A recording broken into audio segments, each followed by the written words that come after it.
The rain hammered against our bedroom window like bullets against glass, and I was up on a ladder at 9:30 on a Tuesday night, trying to fix the leak that had been driving Vanessa crazy for weeks. My hands were cramped from gripping the caulk gun, and my back ached from the awkward angle, but I kept working. Anything to avoid another one of her lectures about how I never finish anything. That's when I heard her voice drifting up from the kitchen below, muffled but distinct enough to catch my attention. "Brandon, honey, I can't wait to see you tonight," she was saying, her voice taking on that breathy, flirtatious tone I hadn't heard directed at me in months. "Your boat sounds amazing. I've never done it on a yacht before." I froze on the ladder, the caulk gun slipping in my suddenly sweaty palm. Brandon? Who the hell was Brandon? And what exactly hadn't she done on a yacht before? "Eric's upstairs playing handyman again," Vanessa continued with a laugh that made my stomach clench. God, he's so predictable. Always fixing something, always covered in sawdust. Sometimes I wonder what I ever saw in him. The caulk gun clattered to the floor. I climbed down slowly, my mind racing. 17 years of marriage, 17 years of me busting my ass as a general contractor to keep us comfortable in this overpriced coastal Connecticut town, while she built her little social media PR business and complained about everything from the color of our kitchen cabinets to my choice in beer. I crept to the top of the stairs and listened. I know, she was saying. "He's not exactly the most exciting guy in the world, but the divorce will be messy, and I need to be smart about this. My lawyer says if I can prove he's been neglecting me emotionally, I'll get the house and half his business." My hands clenched into fists. Neglecting her? I worked 60-hour weeks to pay for her yoga classes, her organic food obsession, and her twice-yearly trips to New York for business conferences that seemed to involve more shopping than actual work. "Tomorrow night works better," she continued. "He's got that job in Mystic, so he'll be gone until late. We can have dinner at your place and then, well, you know what I want to do to you." I'd heard enough. I backed away from the stairs and sat heavily on our bed, staring at the water stain on the ceiling that I'd been meaning to fix for months. The irony wasn't lost on me. 20 minutes later, Vanessa came upstairs, her phone nowhere in sight. She was wearing that fake smile she reserved for clients and her mother. "How's the window coming along, honey?" she asked, not even looking at the repair work. "Fine," I said, not trusting myself to say more. "Good. I'm going to bed early tonight. I've got a big presentation tomorrow." She disappeared into the bathroom, and I heard the shower start running. I waited until I was sure she was occupied, then crept downstairs to look for that phone. It didn't take long to find it, tucked behind the coffee maker, a sleek iPhone in a pink case I'd never seen before. Her work phone, apparently. My hands shook as I scrolled through the messages. Brandon Huxley. The name meant nothing to me, but his picture showed a guy in his mid-30s with the kind of artificially white smile and perfectly styled hair that screamed, "Trust fund baby." His bio said he was a motivational speaker and former tennis pro. The texts between them went back 3 months. 3 months of "can't wait to taste you again" and "Eric has no idea how lucky he is," and "when we're together, I forget he even exists."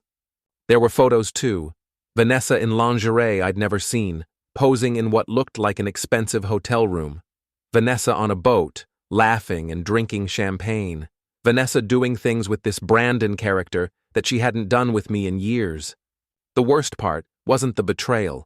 It was the things she'd said about me. How I was boring and predictable. How I smelled like sawdust and never wanted to do anything fun. How she was just waiting for the right moment to leave. I set the phone back where I'd found it and went back upstairs. Vanessa was already in bed, pretending to sleep. I lay down next to her, staring at the ceiling, and started planning. The next morning, she was all sweetness and light. "I might be late tonight," she said over coffee, not meeting my eyes. "The Henderson account is being difficult, and I might need to take them to dinner." "Sure thing," I said, buttering my toast with deliberate calm. "I'll probably be late, too. That job in Mystic is turning into a real pain." She smiled, actually smiled like she was relieved.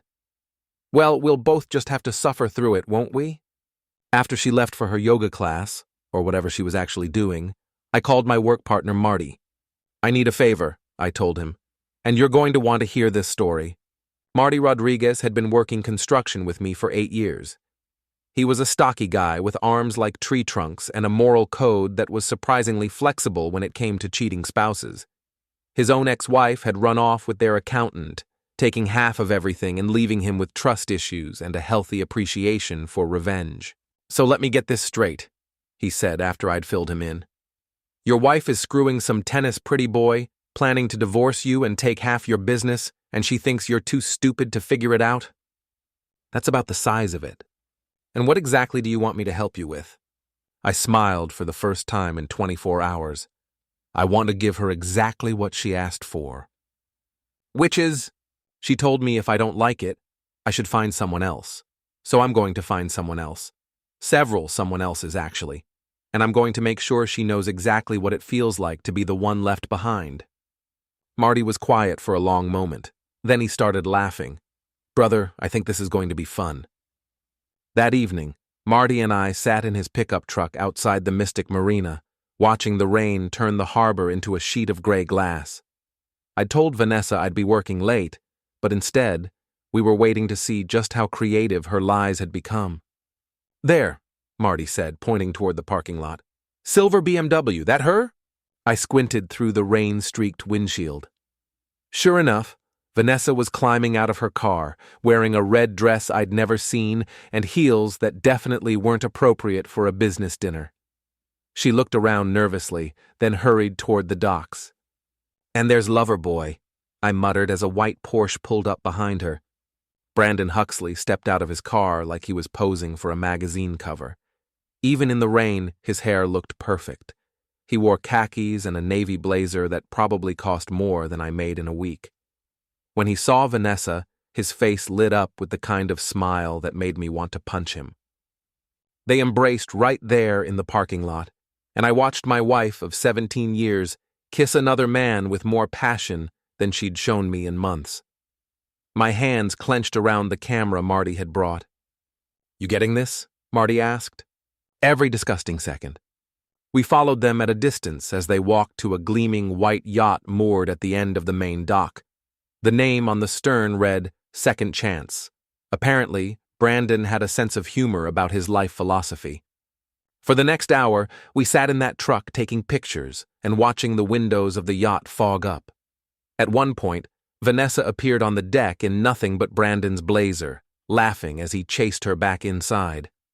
17 years, I said quietly. 17 years of marriage, and she's never looked that happy with me. Her loss, man, Marty said. You're a good guy. You deserve better than this. I'm about to get better than this. We were getting ready to leave when Brandon's phone apparently rang. Through the yacht's windows, we could see him pacing and gesturing angrily. Then Vanessa appeared, looking upset. They seemed to be arguing about something. Trouble in paradise, Marty observed. A few minutes later, they both came out on deck, fully dressed and clearly agitated. Brandon was shaking his head and pointing toward shore. Vanessa looked like she was trying to calm him down, but he brushed her off and started untying the boat from the dock. What do you think that's about? I asked. Maybe his wife found out, Marty suggested. Or his girlfriend. Or his other girlfriend. As it turned out, we didn't have to wait long to find out. The next morning, I stopped by Mickey's Tavern for coffee and ran into Missy Chen, the bartender who seemed to know everyone's business in our small town. Eric, she called out as I walked in. Just the man I wanted to see. Missy was in her early 30s with short black hair and the kind of smile that made you want to tell her your secrets. She'd been flirting with me mildly for years, but I'd never paid much attention. I was married after all. What's up, Missy? I heard some interesting gossip last night, she said, leaning across the bar conspiratorially. About your wife's new boyfriend. I nearly choked on my coffee. My wife's what now? Oh, come on, Eric. Half the town knows about her and Brandon Huxley. The question is, what are you going to do about it? I set down my cup and looked at her seriously. What do you know about Brandon? More than you probably want to hear. He's been through half the yoga class at Vanessa's studio. Married women, mostly. His specialty seems to be convincing them that their husbands don't appreciate them. How many others? At least 3 that I know of. Jennifer Walsh, Susan Morrison, and that new woman, Katie something. All of them thought they were his one and only. All of them found out they weren't. And their husbands? 2 divorces and 1 guy who moved to Florida to get away from the drama. Brandon's got a system. He targets women who are already unhappy, makes them feel special, gets them to leave their husbands, and then moves on to the next one. I stared into my coffee, processing this information. So Vanessa's just another mark. Looks that way. Although ... Missy hesitated. Although what? Well, word is she thinks she's different. She's been telling people that Brandon's going to leave his current situation for her. Apparently, she doesn't know about Katie. Current situation? He's been living with some rich widow up in Groton, Susan Hartwell. She's been bankrolling his lifestyle for the past year. I started laughing. I couldn't help it. Here was Vanessa, thinking she was so clever, planning to leave me for a guy who was already planning to leave her. You find this funny? Missy asked. I find it perfect, I said, absolutely perfect. That afternoon, I called in sick to work and spent the day doing research. Brandon Huxley, it turned out, was quite the character. His motivational speaking business was mostly a front. He made his real money seducing wealthy women and living off their generosity. He'd been married twice, divorced twice, and had a string of restraining orders from various ex-girlfriends. The best part was his social media presence. Brandon loved posting inspirational quotes about living authentically and following your passion. His Instagram was full of photos of him on various boats, at expensive restaurants, and in hotel rooms that he clearly wasn't paying for. I spent an hour going through his followers, cross-referencing them with the women Missy had mentioned. Sure enough, there they all were, Jennifer, Susan, Katie, and Vanessa, all liking his posts and leaving flirty comments. He was juggling at least 4 women that I could identify, and probably more. That evening, Vanessa came home late, claiming she'd had dinner with a client. "How was your day, honey?" she asked, giving me a peck on the cheek that felt like a betrayal. "Interesting," I said. "I learned some new things." "Oh, like what?" I looked at her, really looked at her. She was still beautiful at 38, with long blonde hair and the kind of figure that yoga classes and expensive personal trainers maintained. But there was something different about her now. A smugness, maybe. A sense that she was getting away with something. "I learned that sometimes the people you trust most are the ones planning to hurt you the worst," I said. For just a moment her smile faltered. That's a strange thing to learn." "Isn't it?" I agreed. "But you know what they say. Knowledge is power." That night, after she'd gone to sleep, I took her secret phone again and copied every text, every photo, and every email. Then I started making some calls. The first call was to a private investigator I'd worked with on insurance cases. The second was to a divorce lawyer. The third was to Marty. "Tomorrow night," I told him. "We're going to give Brandon a little surprise." "What kind of surprise?" "The kind that lets him know he's not as smart as he thinks he is." "I like it already. What do you need me to bring?" "Your truck, a camera with a good zoom lens, and maybe some of those stink bombs your kid bought for Halloween." Marty was quiet for a moment. "Eric, you're not going to do anything stupid, are you?" "Define stupid." "Anything that gets us arrested." "Marty, my friend, I'm a contractor. I know how to fix things so they stay fixed, and I know how to break things so they can't be repaired. That's what I'm afraid of." "Don't be. I'm not going to hurt anybody. I'm just going to make sure they understand the consequences of their choices." The next evening, Brandon's white Porsche was parked outside Vanessa's yoga studio when we arrived. Through the windows, we could see them in what appeared to be a heated discussion. Vanessa was gesturing frantically, and Brandon looked annoyed. "Trouble in paradise again?" Marty observed. We watched as they came out of the studio together. Vanessa looked upset, and Brandon looked like he was trying to get away from her. They stood by his car for several minutes, arguing in voices too low for us to hear. Finally, Brandon got in his car and drove off, leaving Vanessa standing alone in the parking lot. She stood there for a long time, looking lost and confused. Then she got in her own car and drove home. "Change of plans," I told Marty. "Follow him." Brandon drove to an upscale condo complex in New London. We watched him park and go inside a building that probably cost more per month than most people made in a year. "Nice digs," Marty said. "Think that's where the widow lives? Let's find out." We waited until the lights came on in a third-floor unit. Then Marty got out of the truck with his bag of tricks. "What are you doing?" I asked. "Giving pretty boy something to remember us by," he said with a grin. 20 minutes later, Brandon's Porsche had 4 flat tires and the interior smelled like a fish market in August. Marty had also left a note under the windshield wiper. "Cheaters never prosper. A friend." "Think he'll get the message?" Marty asked as we drove away. "If he doesn't, we'll just have to be more creative next time." The next morning, I was having coffee at Mickey's when my phone buzzed with a text from Vanessa. "We need to talk when you get home tonight. It's important." Missy, who was wiping down tables nearby, glanced over at my phone. "Uh-oh, that sounds ominous." "You could say that." "Want some free advice?" "Always. Whatever she's planning to tell you, you already know. The question is, are you going to let her think she's in control, or are you going to take charge of the situation?" I looked at Missy, really looked at her, for the first time in years. She was attractive in a natural, unpretentious way that was the complete opposite of Vanessa's high-maintenance beauty. More importantly, she was real. What you saw was what you got. "Missy, can I ask you something?" "Shoot. If you were married to a guy like me, would you cheat on him?" She stopped wiping the table and looked at me seriously. "Eric, if I were married to a guy like you, I'd count my blessings every single day. You're honest, hardworking, and decent. Any woman who doesn't appreciate that is an idiot." "Even if he was boring and predictable?" "Boring and predictable beats exciting and unreliable every time. Trust me, I've dated enough exciting guys to know the difference." I smiled. "Thanks, I needed to hear that." "Anytime. And Eric, if you need someone to talk to after your conversation tonight, you know where to find me." That evening, I came home to find Vanessa pacing in our living room, still in her yoga clothes. She looked nervous, which was unusual for her.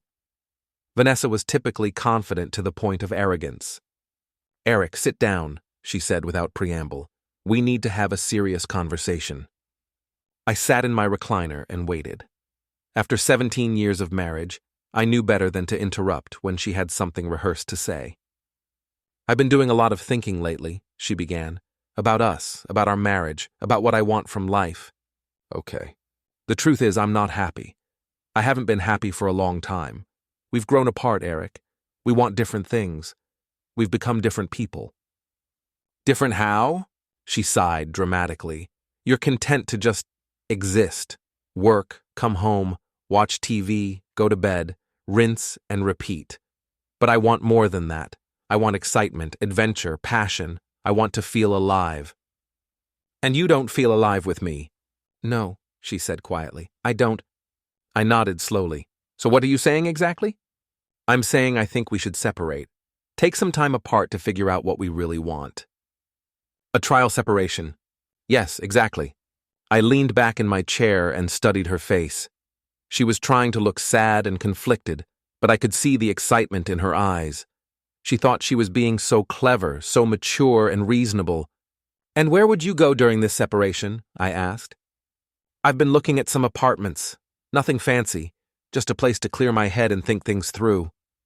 "Alone?" "Of course alone.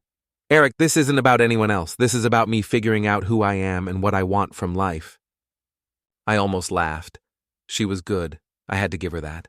If I didn't know about Brandon, I might actually believe her performance. "Well," I said finally, "if that's what you want, I'm not going to stop you." Her face lit up. "Really? You're not going to fight this?" "Vanessa, I love you. I want you to be happy. If being apart is what makes you happy, then that's what we'll do." She looked almost disappointed by my reasonable response. I think she'd been hoping for more drama. "There is one thing, though," I added. "What's that?" "If we're going to do this, we need to do it right. Complete separation. No contact except for practical matters. No checking up on each other. No trying to make the other person jealous. We both need space to figure things out." "Of course, that makes perfect sense." "Good. And Vanessa?" "Yes?" If you don't like being married to me, you should definitely find someone else. Something in my tone must have caught her attention because she looked at me sharply.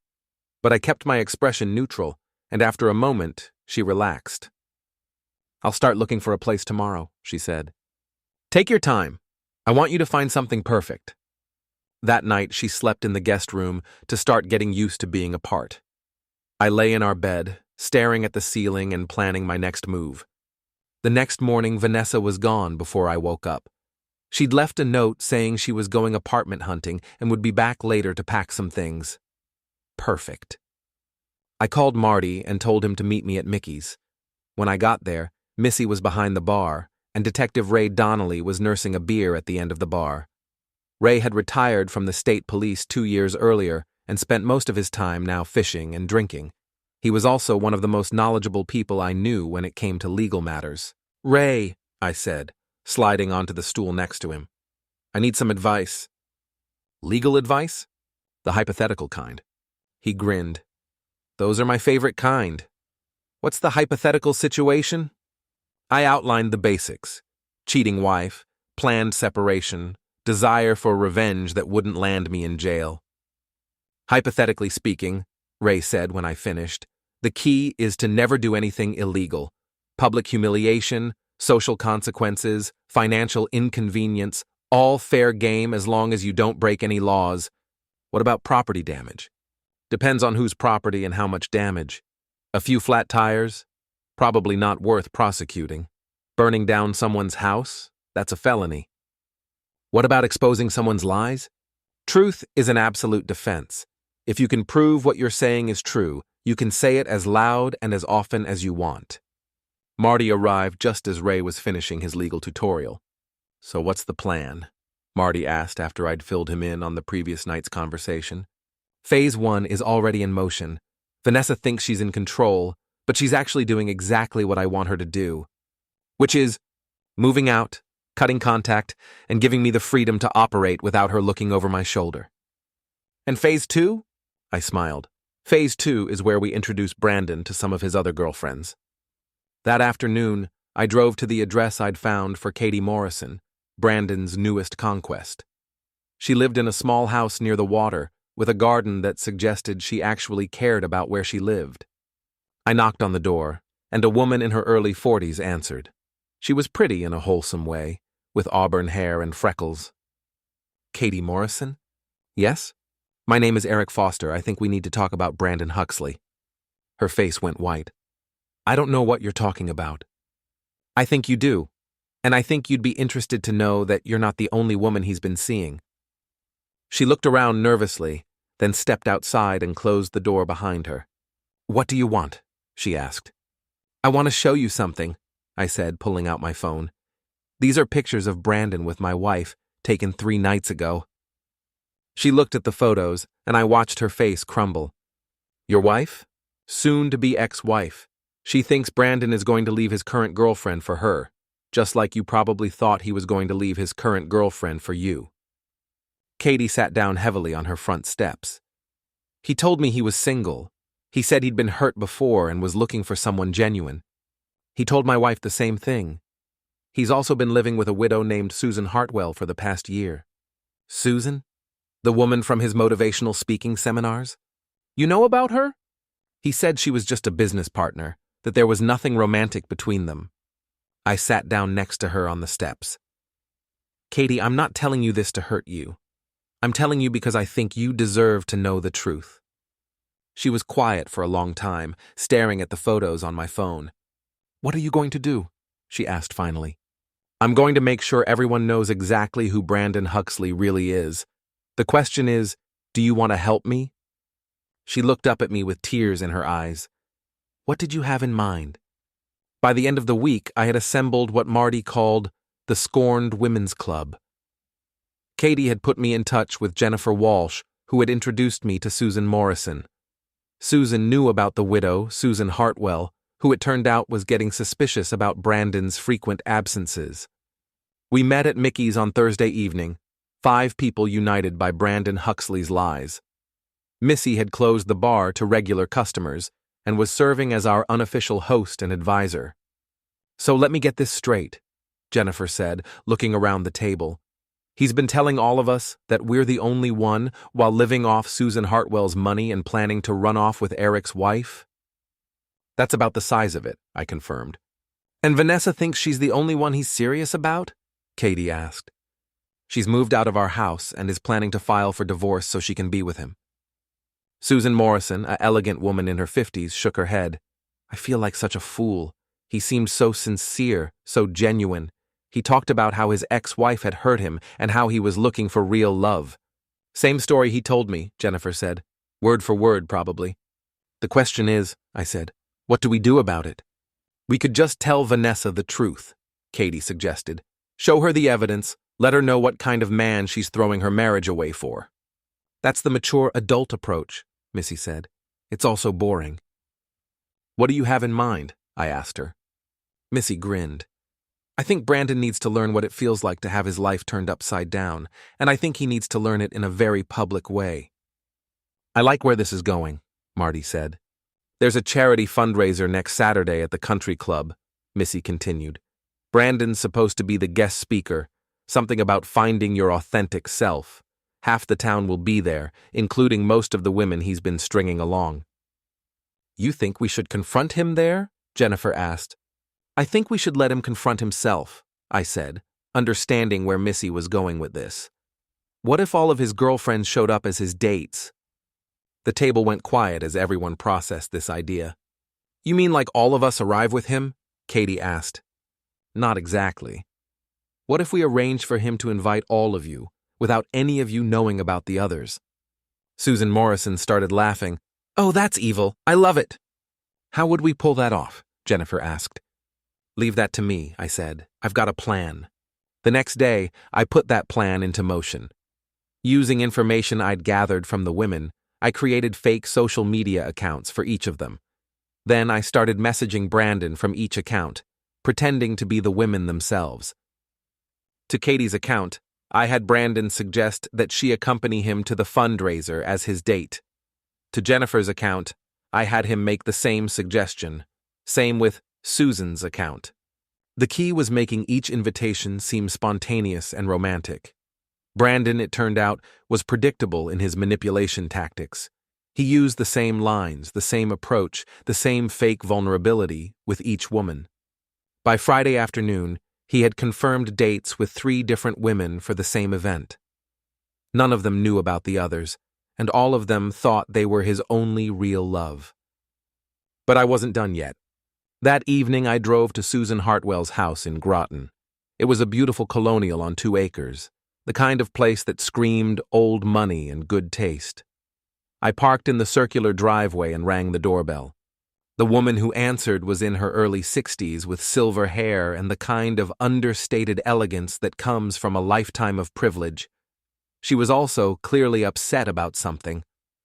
Mrs. Hartwell, my name is Eric Foster. I think we need to talk about Brandon Huxley. She studied my face for a moment, then stepped aside to let me in.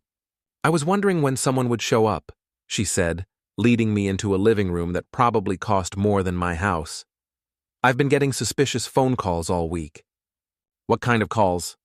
Women asking about Brandon, asking if he lives here, if we're in a relationship. I've been telling them no, but... She gestured helplessly.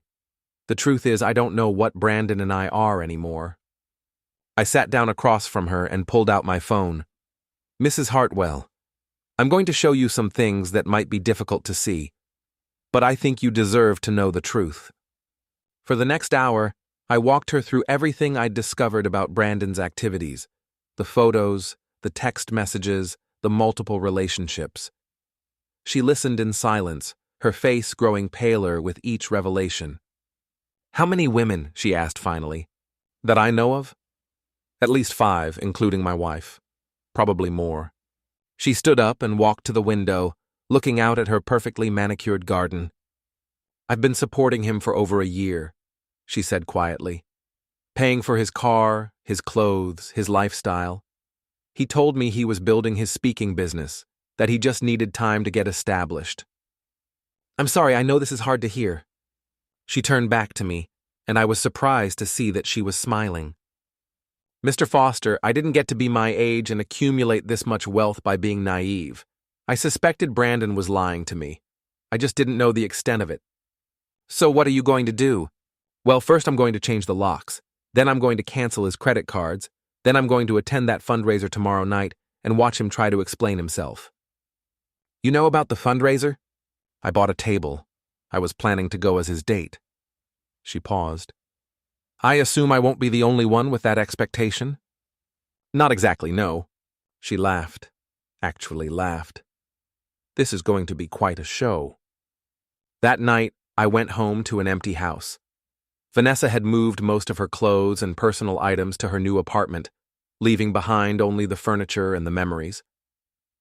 I sat in my recliner with a beer, looking around at the life we'd built together, and felt surprisingly relieved. My phone buzzed with a text from her. I hope you understand that this is for the best.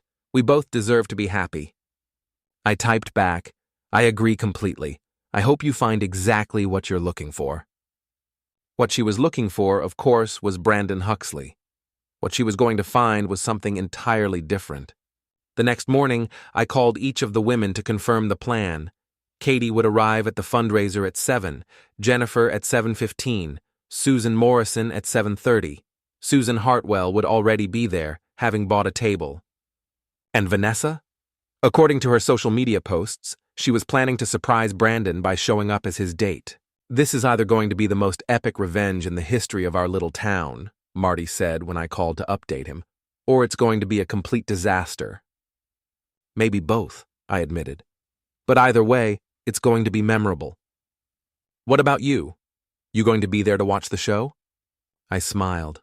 Oh, I wouldn't miss it for the world. And I'm bringing a date. Yeah? Who? Someone who appreciates boring, predictable guys. Saturday evening arrived with unseasonably warm weather and clear skies. Perfect conditions for what Missy had dubbed the Brandon Huxley reality show. I picked up Missy at her apartment at 6:30. She looked stunning in a black cocktail dress that showed off her figure without being obvious about it. More importantly, she looked happy to be with me. You clean up nice, Foster, she said, adjusting my tie as we walked to my truck. You think this is going to work? I asked as we drove toward the country club. Honey, I've been bartending for 10 years. I've seen every kind of drama you can imagine. This is going to be spectacular. The Riverside Country Club was already buzzing with activity when we arrived. The charity fundraiser, something about providing scholarships for underprivileged kids, had drawn most of the town's social elite. I recognized faces from the yacht club, the tennis club, and various civic organizations. We found our table near the back of the room with a perfect view of the stage where Brandon would be speaking. Marty was already there with his wife, along with Detective Ray Donnelly and his girlfriend. Any sign of our boy? Marty asked. Not yet, but the evening is young. At exactly 7 o'clock, Katie Morrison walked into the room wearing a blue dress and a nervous smile. She looked around uncertainly, clearly expecting to meet Brandon at the entrance. There's number 1, Missy murmured. 15 minutes later, Jennifer Walsh arrived in a red dress that made her look 10 years younger. She also seemed to be looking for someone. Number 2, Ray observed. This is like watching a car accident in slow motion. At 7:30, Susan Morrison made her entrance. She had clearly spent money on her outfit, an elegant silver dress that complemented her hair perfectly. She looked confident and excited. Number 3, Marty's wife said. Where the hell is Brandon? We didn't have to wait long to find out. At 7:45, Brandon Huxley walked into the room like he owned the place. He was wearing a perfectly tailored tuxedo and his trademark megawatt smile. He looked around the room, clearly expecting to see one specific person. Instead, he saw 4 women all dressed up, all looking at him expectantly. The confusion on his face was priceless. Katie reached him first. We couldn't hear what she was saying, but we could see her gesturing toward a table near the front. Brandon nodded and smiled, but his eyes were scanning the room nervously. Then Jennifer appeared at his elbow. More conversation, more gesturing, more nervous smiling from Brandon. He's starting to sweat, Missy observed with satisfaction. Susan Morrison joined the group just as Brandon was trying to extract himself from the first 2 conversations. Now he had 3 women, all expecting to be his date, all starting to look confused about why the others were there. "And here comes the coup de grace," Ray said. Vanessa had just walked through the entrance and she looked absolutely stunning. She was wearing a gold dress that hugged every curve, and her hair and makeup were flawless. She looked like a woman who was about to claim her prize. She walked straight to Brandon's group with the confidence of someone who belonged there. I watched as she slipped her arm through his and smiled at the other women. "Ladies," she said loudly enough for us to hear, "I'd like you to meet my boyfriend, Brandon." The silence that followed was deafening. Katie was the first to speak. "Your boyfriend?" "But he's my date tonight." "I'm sorry. There must be some mistake," Jennifer said. "Brandon and I have been seeing each other for months." Susan Morrison looked from Vanessa to Brandon and back again. "I think there's been a misunderstanding. Brandon and I are in a relationship." All 4 women turned to look at Brandon, who had gone completely pale under his fake tan. "Ladies, please," he said, holding up his hands. "I can explain everything." "This should be good," Marty muttered. But before Brandon could launch into whatever explanation he had prepared, Susan Hartwell appeared at the edge of the group. "Brandon, darling," she said in a voice that carried across half the room, "I've been looking everywhere for you. I have some wonderful news about your credit cards." Brandon looked like he was about to faint. "Susan," he stammered, "I didn't know you were coming tonight." "Oh, I wouldn't miss it for the world, especially since I have some things of yours in my car that you'll be wanting." She gestured toward the entrance, where 2 security guards were wheeling in a luggage cart piled high with suitcases, boxes, and what appeared to be tennis equipment. "Your belongings," she announced cheerfully, "since you won't be needing my house anymore." The entire room had gone quiet now. Everyone was watching the drama unfold at the center of the room. Vanessa was the first to understand what was happening. "You've been living with her?" she asked Brandon, her voice rising. "You told me you lived alone." "He told me the same thing," Katie said. "And me," Jennifer added. "And me," Susan Morrison confirmed. Brandon looked around the room desperately, like a trapped animal looking for an escape route. But there was nowhere to run. Half the town was watching, and all 5 of his girlfriends were demanding answers. "I can explain," he said again, but his voice cracked on the words. "Please do," Vanessa said, and there was ice in her voice now. "Explain to me how you've been sleeping with all of these women while telling me you loved me." "And while living off my money," Susan Hartwell added helpfully. "And while promising me we had a future together," Katie said. The crowd was starting to murmur now. People were pulling out phones, taking pictures and videos. Brandon's humiliation was being documented for posterity. "Ladies and gentlemen," the event coordinator said, stepping up to the microphone on stage, "if we could please take our seats, our speaker will be ready to begin shortly."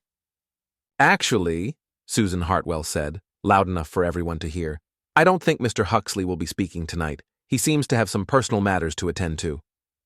Brandon tried one last desperate play. He grabbed Vanessa's hand and tried to pull her toward the exit.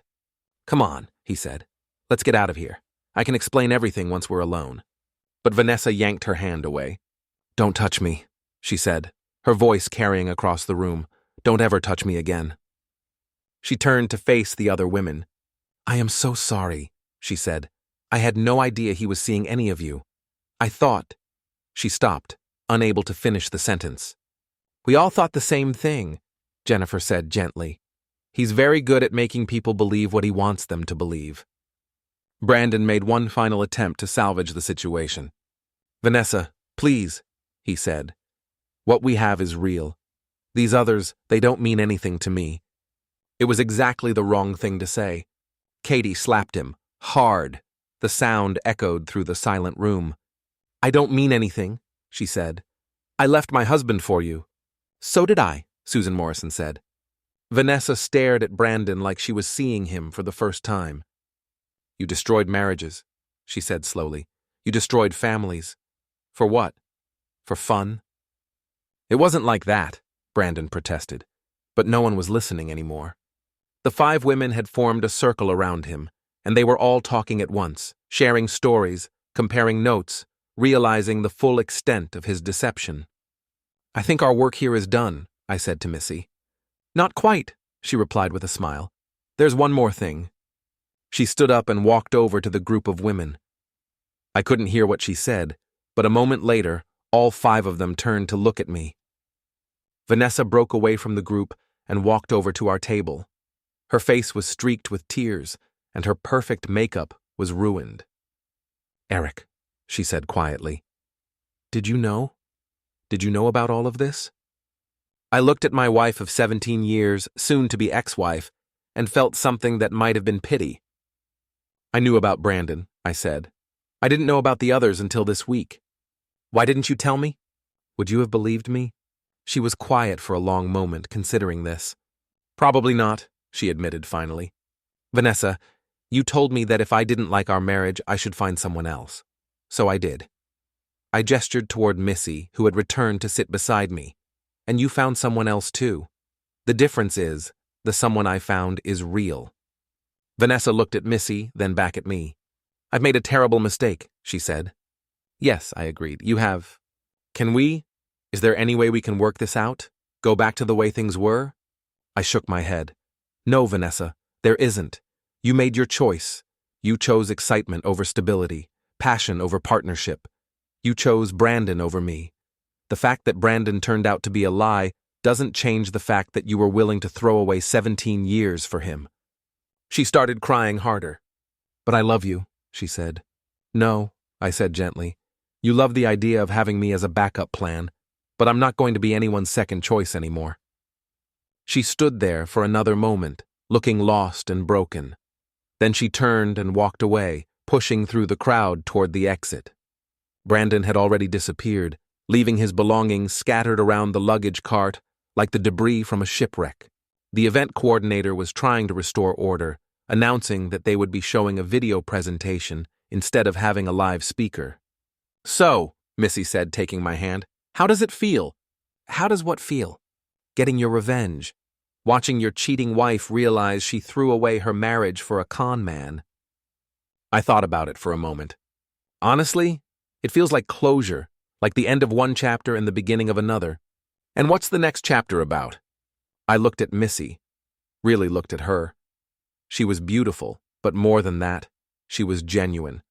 She was the kind of woman who would tell you the truth even when it hurt, who would stand by you even when things got difficult. The next chapter, I said, is about finding someone who appreciates boring, predictable guys. She laughed. Well, you're in luck. I happen to love boring, predictable guys. Even ones who come with a lot of baggage? Honey, at our age, everyone comes with baggage. The question is whether it's the kind you can live with. I leaned over and kissed her, right there in front of half the town. It was the kind of kiss that said, this is real and this is just the beginning. When we broke apart, the entire room was applauding. I think they approve, Missy said. Good, I replied, because I'm planning to keep you around for a while. As we left the country club that night, I felt lighter than I had in years. Vanessa was gone, Brandon was exposed, and I had found something I hadn't even known I was looking for. The next morning, I woke up in my own bed, in my own house, with the sun streaming through windows that no longer leaked. I made coffee and sat on my back porch, looking out at the garden Vanessa had never appreciated, and the tool shed where I kept the equipment for the job I loved. My phone buzzed with a text from Missy. Thank you for last night. It was perfect. I typed back, thank you for showing me what I was missing. A few minutes later, another text arrived, this one from Vanessa. I'm filing for divorce this week. I won't ask for anything. I just want this to be over. I replied, that's probably for the best. I hope you find what you're looking for. What she was looking for, I realized, was something that didn't exist. She wanted the security of marriage with the excitement of an affair, the stability of a committed relationship with the thrill of the unknown. She wanted to have her cake and eat it too. But life doesn't work that way. You make choices, and those choices have consequences. Vanessa had chosen to throw away something real for something that turned out to be an illusion. I had chosen differently. I had chosen truth over lies, genuine affection over manufactured passion, and a woman who appreciated what I had to offer over one who only saw what I lacked. As I sat there in the morning sun, drinking my coffee and planning my day, I realized that Vanessa had been right about one thing. I was boring and predictable. And for the first time in years, I was perfectly happy about that.